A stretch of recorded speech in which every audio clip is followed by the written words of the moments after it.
Hello, Omer Sherrist here, and what I'd like to do is just take a little bit of time here today and just go through the basic router with some of the beginners in woodworking and that. Maybe you're not familiar with the router, or perhaps you're wondering if it's worth having a router or whatever. So this is what I want to do today, is just go through the basics of a router and how to use it, because there is some things that you should know about a router before you attempt using it.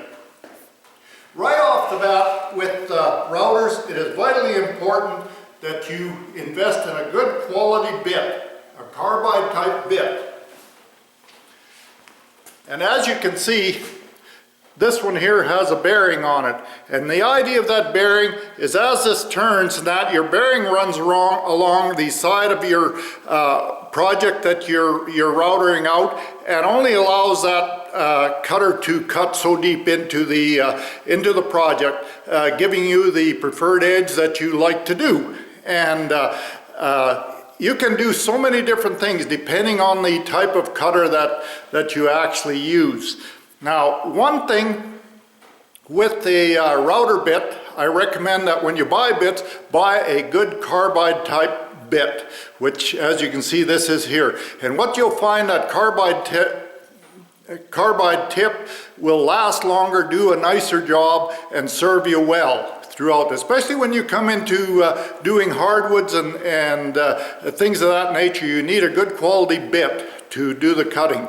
Now, these bits travel at quite a high speed of rate, somewhere in the neighborhood of about 22,000 RPM and up, depending on your router. So as you know, this bit is really flying when you're using it. So it is very important to practice safe practices when using the router, because they can be dangerous if you're not in control of it. So this is something that I would highly recommend, is being careful when you're using that router.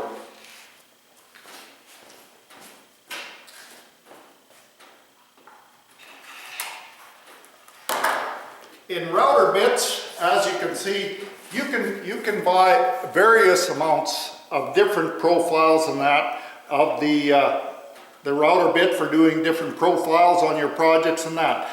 There's all different types of router bits, and there's always a good use for any of them. Such as this one here, it's a 3/4, just a straight cut bit. And say like if you wanted to make a duplicate copy of maybe of some certain thing for your project and that, you would use a bit like this here, along with a cup like this here that would fit over top into your router, and this here would rest along your template.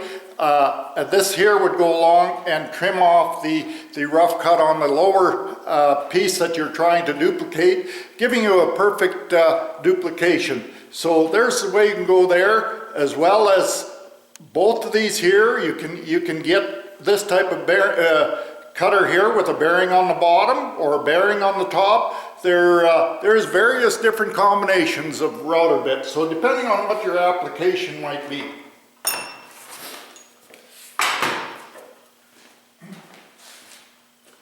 Now, what I'd like to do is just demonstrate how the router itself works. In this particular case here, I've just got a 1/4-inch cove bit in here with a bearing here, which will just maintain the depth of that router bit in my project.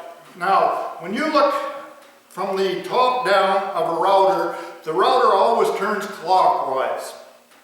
Now, that is very important to know, because when you're passing your router through your workpiece and that, it is important that you go around your workpiece counterclockwise.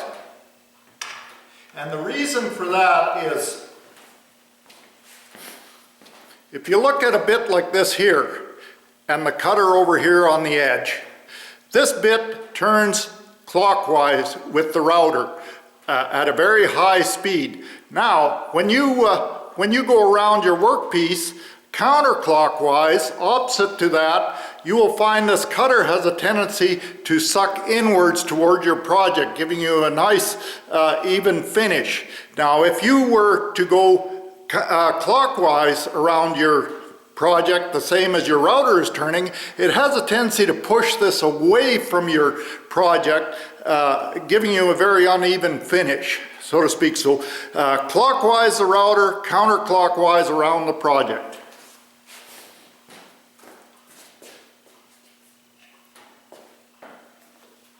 Now I'm just going to fire up this router just to show you how it works. One thing I will recommend that you have a good set of earplugs, or such as what I'm using here, muffs or whatever. A router traveling at the speed it does gives a high-pitched sound, which is very hard on your ears. So I recommend, if you're doing much routing at all, you should always maintain wearing proper equipment for it.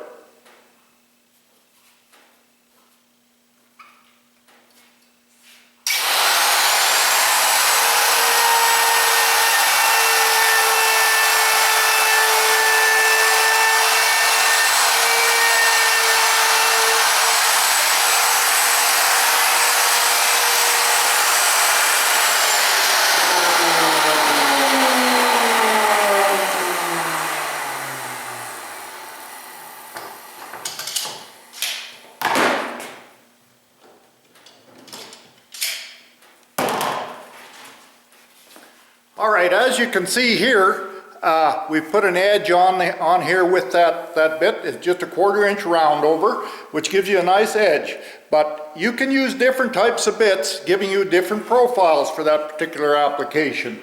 But just to demonstrate how that worked, and as you noticed, I started at the bottom and worked my way up counterclockwise on the project, which had a tendency to suck that bit in towards the project to give you a nice even cut throughout.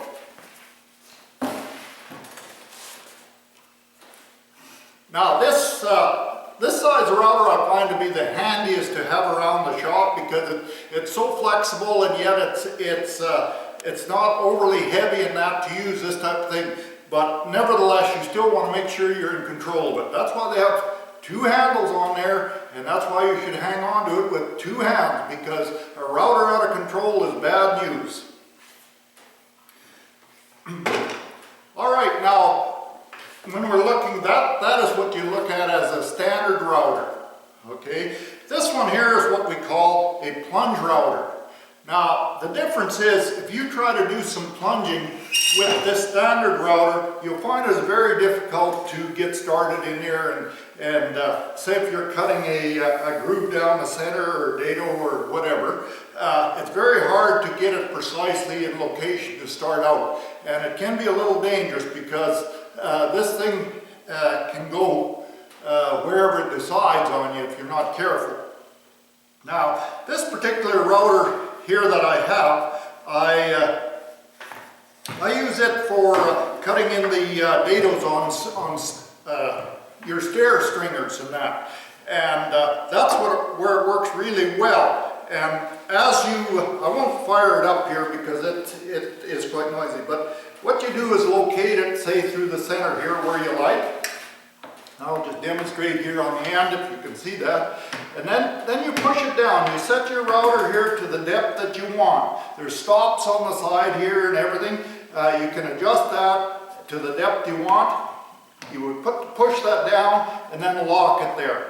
And then from there, you would just start and router down your piece, which would go the depth you want, and you can start and stop wherever you want on that. It works great for fluting maybe uprights on the fireplace, or like I say, this here I use it for doing stair stringers and that. So it has its purpose too.